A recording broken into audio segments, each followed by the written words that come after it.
क्या आप जानते हैं, मृत्यु के देवता यमराज भी एक ऐसे देवता से डरते हैं जिसकी कलम से एक बिंदी गिर जाए तो राजा भिखारी बन जाए, जिसकी एक पंक्ति स्वर्ग और नर्क का फैसला कर देती है, और जो हर आत्मा का, हर सांस का, हर पाप पुण्य का हिसाब रखता है।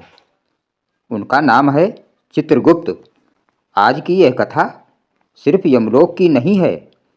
आज की कथा आपके और मेरे जीवन की है, क्योंकि जो लिखा जा चुका है उसे स्वयं यमराज भी नहीं बदल सकते।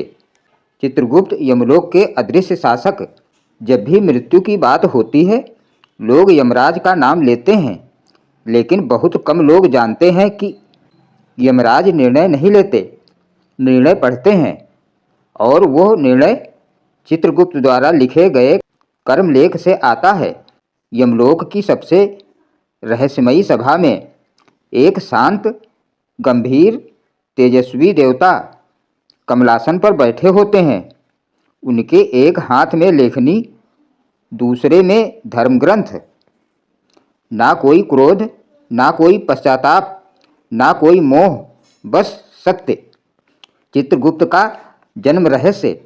पुराणों के अनुसार जब सृष्टि में पाप बढ़ने लगा और मनुष्य अपने कर्मों को छुपाने लगा, तब ब्रह्मा जी चिंतित हो उठे।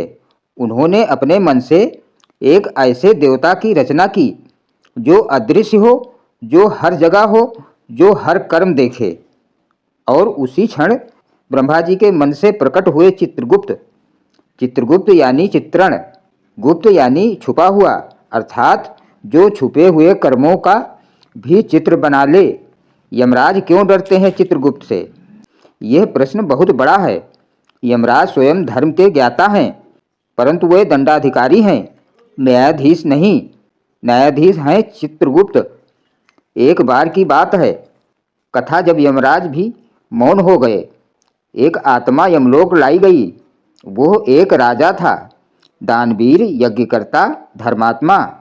यमराज बोले, इसे स्वर्ग भेजा जाए। तभी चित्रगुप्त ने लेखनी रोकी।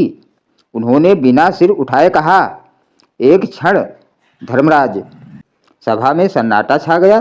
चित्रगुप्त ने ग्रंथ खोला और बोले, राजा ने 12 वर्ष पहले एक निर्दोष को दंड दिया था ताकि उसका सिंहासन सुरक्षित रहे। यमराज चुप हो गए।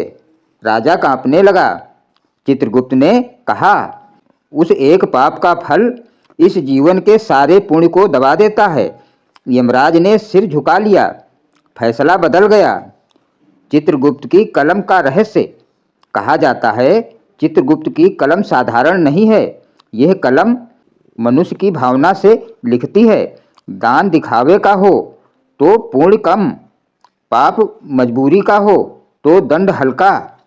यही कारण है कि चित्रगुप्त को कर्मों का वैज्ञानिक कहा जाता है। क्या सच में हर सांस लिखी जाती है?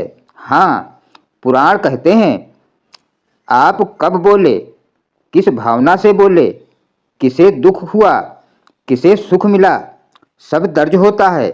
यहाँ तक कि आपका मौन भी लिखा जाता है। अगर आप अन्याय देखकर चुप रहे, वो भी एक कर्म है। पृथ्वी पर चित्रगुप्त का प्रभाव। कई बार लोग कहते हैं, हम बच गए, लेकिन सच ये है, हिसाब जुड़ गया।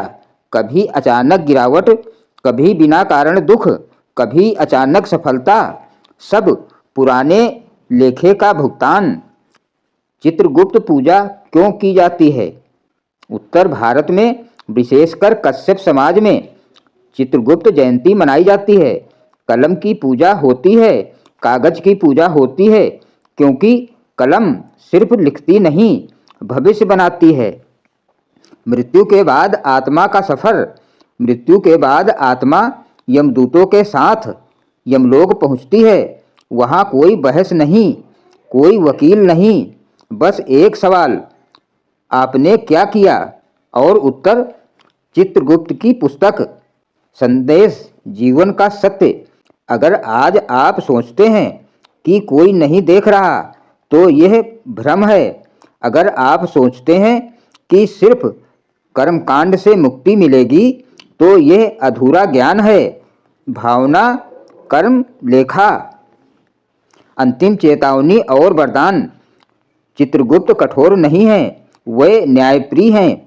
आज भी अगर मन से पश्चाताप है तो लेखा हल्का हो सकता है, क्योंकि उनकी कलम स्याही से नहीं सत्य से चलती है। अगर आपको यह कथा सोचने पर मजबूर कर गई हो, अगर आपको लगा हो कि जीवन सिर्फ आज का नहीं आगे का भी है, तो इस वीडियो को लाइक करें, चैनल को सब्सक्राइब करें और कमेंट में जय चित्रगुप्त अवश्य लिखें, क्योंकि आपकी एक श्रद्धा आपके कई लेखों को उजला कर सकती है। जय धर्मराज, जय चित्रगुप्त। धन्यवाद।